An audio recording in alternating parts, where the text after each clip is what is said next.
Un nouvel article signé XXX. « Monsieur, fit Catherine en pénétrant le lendemain dans la chambre de Jacques. « Monsieur, voici quelque chose pour vous. » Elle lui remit un gros pli dans lequel il trouva une lettre de Christine et quelques extraits de journaux de la province et de la capitale. La lettre disait « Mon cher Jacques, tout s'est passé hier mieux que je n'aurais osé l'espérer. Jaloux de toi, comme il a le droit de l'être, car il sait que nous sommes fiancés, Gabriel s'est conduit avec une noblesse et une grandeur dignes de son essence divine. Tu peux être fier de ton enfant. Sa pensée, débarrassée grâce à toi de tout ce qui fait le malheur et la bassesse de la commune engeance, déliée de la captivité des sens, s'est concentrée dans toute sa gloire, c'est-à-dire dans toute sa générosité. Il aurait pu m'accabler de reproches, me blâmer de mon manque de confiance, m'accuser même de mensonge. Que n'ai-je fait pour toi ? Il n'a même plus été question de toi. J'avais emporté les journaux, où la terrible aventure de Bénédicte Masson semblait si bien se présenter, sous une face nouvelle et donnant toute espérance. Il les a parcourus d'un œil calme et satisfait. J'augurais de l'événement le meilleur avenir. Il n'y avait plus qu'à laisser faire aux dieux, qui sont, dans la circonstance, messieurs les inspecteurs de la Sûreté Générale, et bientôt la vérité allait triompher. J'entrevoyais déjà le moment où nous n'aurions plus à cacher le miracle, où tu allais enfin recueillir le laurier qui t'est dû. Quand ce matin, la route ayant été débloquée par l'ardent travail de nos admirables petits chasseurs alpins, une auto venant de Nice s'est arrêtée devant le bureau de tabac. Nous passions justement par là en nous rendant à la chapelle. Gabriel devient très pieux. Le chauffeur lisait à haute voix un journal de la veille au père Tryphène, le fabricant de luge, et à Baptista, le garçon de l'hôtel, qui sortait du débit. Il était question de la poupée sanglante.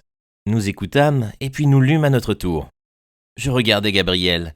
Je ne sais point comment l'éclair de ses yeux ne brûlait pas ces feuilles infâmes. À la hauteur où tu as placé notre Gabriel, il n'y a plus, décidément, que la vérité qui l'émeut, la vérité et la justice. Une sainte colère faisait frémir tous les ressorts de la cage où tu as tenté d'enfermer cette âme surhumaine. Il s'est tourné vers moi, son geste me commandait « Partons ». Ah, comme je le comprenais, partons cette fois, non pour fuir, mais pour combattre. Il n'a plus affaire à des ombres. Il connaît maintenant ses ennemis. Le nouvel article signé XXX, avec ce que je lui ai raconté du trocard, éclaire d'une lueur fulgurante tout le crime. Le marquis et sa Dourga, car ce ne peut être que d'elle qu'il s'agit, et leurs amis. Voilà le bataillon de maudits qu'il faut anéantir. Et oser accuser notre Gabriel de complicité dans cette horreur. Oser traiter Bénédicte Masson de pourvoyeur de cette bande infâme. Nous succomberons ou nous vaincrons. Ah, comme il est beau notre Gabriel dans cette minute tragique où il défie le monde. Je cherche dans sa main l'épée flamboyante. Je la vois. Prie pour nous, mon bon Jacques, et soigne-toi bien. Ta Christine. PS, je lui ai demandé la permission de t'écrire ce mot. Il y a immédiatement consenti. Je suis entré dans le bureau de tabac. Tu excuseras mon pauvre papier. Je lui ai demandé aussi s'il n'était point préférable de t'emmener avec nous. Mais il t'a vu hier dans un tel état qu'il m'a fait comprendre qu'il ne serait peut-être point charitable de troubler ton repos.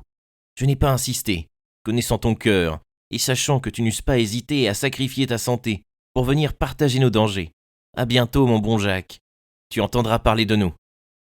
L'effet produit par cette lettre sur l'esprit déjà un peu endolori de Jacques Cotentin fut plutôt funeste. Il y a des moments où l'être, jusqu'alors le mieux équilibré, ne se sent plus d'aplomb dans la vie, ce balancier invisible qu'est la juste appréciation des événements, des gens et des choses au milieu desquels il se meut, lui faisant tout à coup défaut, il chancelle, et tant ses bras vides ne trouvent point où se rattraper. Et voilà un homme par terre. Cette lettre donna à Jacques ce vertige. Il y vit une atroce ironie, là où Christine ne s'était exprimée qu'avec une cruelle mais inconsciente candeur. Si Jacques avait conservé cette belle lucidité scientifique, que ses maîtres et ses élèves admiraient naguère, il eût été moins étonné de ce qui lui arrivait, et surtout de ce qui arrivait à Christine.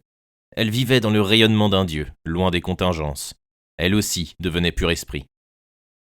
Tant pis pour Jacques qui, après avoir mis au monde ce phénomène de lumière, restait stupéfait dans son limon, regrettant l'œuvre sublime, ramenant tout à son malheur, c'est-à-dire au petit sentiment ordinaire humain, entre deux quintes, en faisant avec son nez et sa bouche un bruit ridicule au fond du mouchoir à carreaux de Catherine. Christine ne faisait que le plaindre, mais ne s'en moquait pas. C'est en toute sincérité qu'elle lui écrivait « Soigne-toi bien ». Et c'est justement ce « Soigne-toi bien » qui parut monstrueux à Jacques Cotentin. « Ah, soigne-toi bien » s'écria-t-il, « tu vas voir comme je vais me soigner ». Là-dessus, il se dressa, étendit les bras et, comme nous l'avons fait prévoir, retomba épuisé, incapable d'un mouvement. Heureusement, Catherine entra. « Enfin, voilà monsieur tranquille, prononça-t-elle dans cet anéantissement. Je vais pouvoir soigner monsieur à ma manière. Je vois ce que c'est, monsieur a besoin d'être purgé. Je vais lui préparer une bonne tasse de café, mais avec de l'huile de ricin. » Et maintenant que nous allons citer les principaux passages de l'article signé XXX, qui donnait à l'affaire de la poupée sanglante, ainsi que l'avait annoncé l'époque, un renouveau d'épouvante.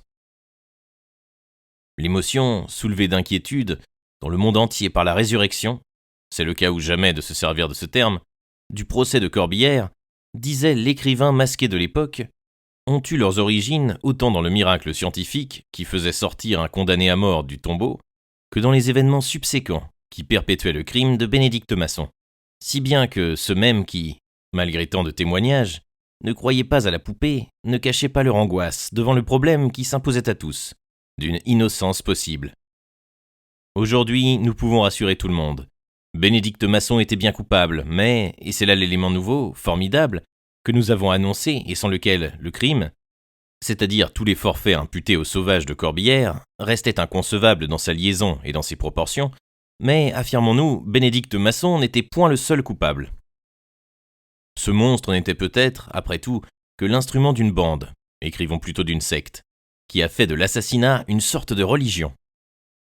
L'enquête personnelle à laquelle nous nous sommes livrés, malgré des difficultés et des dangers sans nombre, est maintenant assez avancée pour que nous puissions prendre sur nous de déclarer que, dans les environs même de Corbière, non loin de la petite maison du sinistre Robinson, qui avait été sans doute postée là en sentinelle avancée, une société, parmi les membres de laquelle nous pourrions révéler des noms célèbres dans toute l'Europe et hors de l'Europe, avait installé ses sanglants pénates.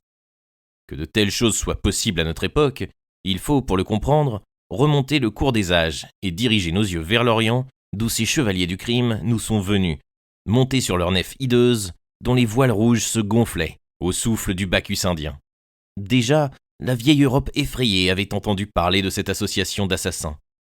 Fraternité immense, répandue sur tous les points de l'Hindoustan, redoutée des autorités, conforme aux coutumes, consacrée par la religion et fondée sur des principes philosophiques. Longtemps, on n'eut sur elle que des renseignements incomplets et partiels. L'organisation de cette société, vouée à la destruction de l'humanité, a été enfin divulguée vers le milieu du dernier siècle par Sir William Bentinck, gouverneur des possessions anglaises dans l'Inde, et l'on n'a plus aucun doute sur son existence, sur ses ramifications, sur les profondes racines qu'elle a jetées dans les mœurs du pays. Les preuves sont abondantes. Les mobiles qui la dirigent sont connus.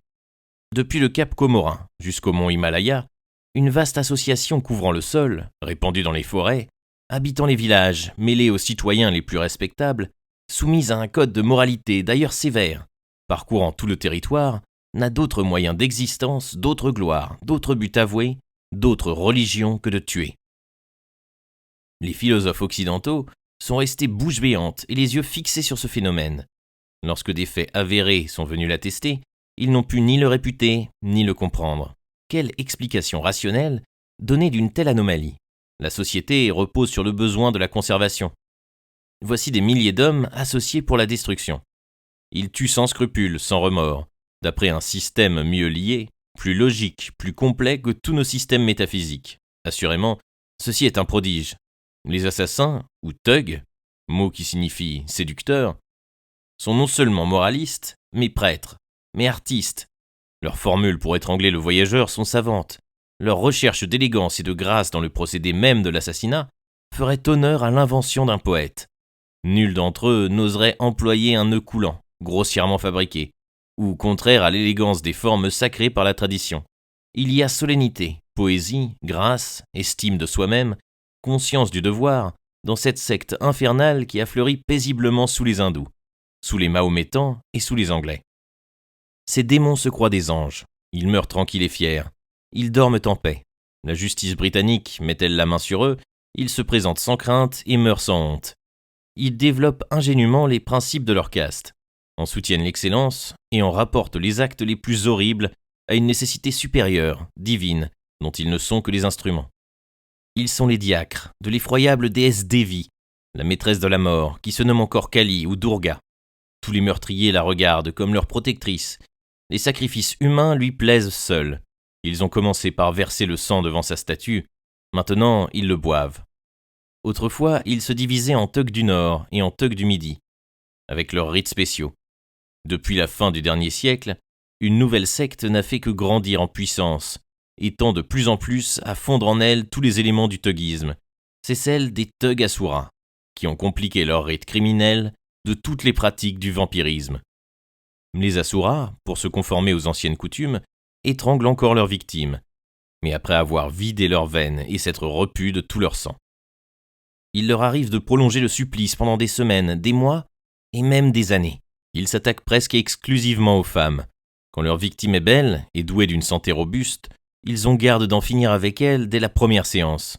Certains se mettent à l'aimer, à la chérir, et d'autant plus que beaucoup d'entre eux retrouvent en elle la vie qui les fuit. Ainsi, cite-t-on quelques-unes de ces malheureuses qui, jusqu'à leur dernier souffle, ont été entourées, entre chaque libation, des soins les plus tendres. Et maintenant, nous devons terminer ce premier article par une déclaration qui nous est des plus pénibles. Mais il y a des scandales que l'on ne saurait étouffer sans danger pour la morale publique, surtout lorsqu'ils sont accompagnés de faits aussi monstrueux que ceux qu'il est de notre devoir de dénoncer. Les Asuras ne sont pas tous d'origine indienne. Des Européens établis depuis longtemps en Hindoustan, attirés par le mystère et, disons le mot, par le diabolisme de ces cérémonies farouches, ont pu pénétrer dans le temple et sont devenus, à leur tour, les adorateurs de la prêtresse Kali, appelée également Durga. Et eux aussi, ils ont bu le sang sacré. Et quand ils sont revenus en Europe, ils apportaient avec eux des mœurs de vampires, une soif criminelle, à laquelle il ne leur était plus possible de ne pas satisfaire. Il y a quelques années, ils avaient formé à Londres une association qui a été subitement dissoute, à la suite d'une indiscrétion redoutable. Eh bien, cette association a été reconstituée en France. Elle y a transféré ses cérémonies, son rituel atroce et aussi ses procédés modernes, dont le trocard qui frappe les victimes à distance n'est pas le seul échantillon. Des noms, le jour est proche où il faudra bien les écrire. Nous espérons que nous n'aurons point à nous faire les instruments de la vindicte publique. Nous laissons ce geste à ceux à qui il appartient de droit. Mais vous pouvez chercher déjà. Ces noms n'ont point tous une consonance étrangère. Ils sont inscrits, et non pour notre gloire, en marge de l'histoire de France. Bénédicte Masson le connaissait bien ce nom-là. Cherchez autour de Bénédicte Masson, autour de Corbière. Ce marécage n'est pas seulement le refuge des canards sauvages. Il y a d'autres oiseaux dans les environs. Cherchez autour de la déesse Durga.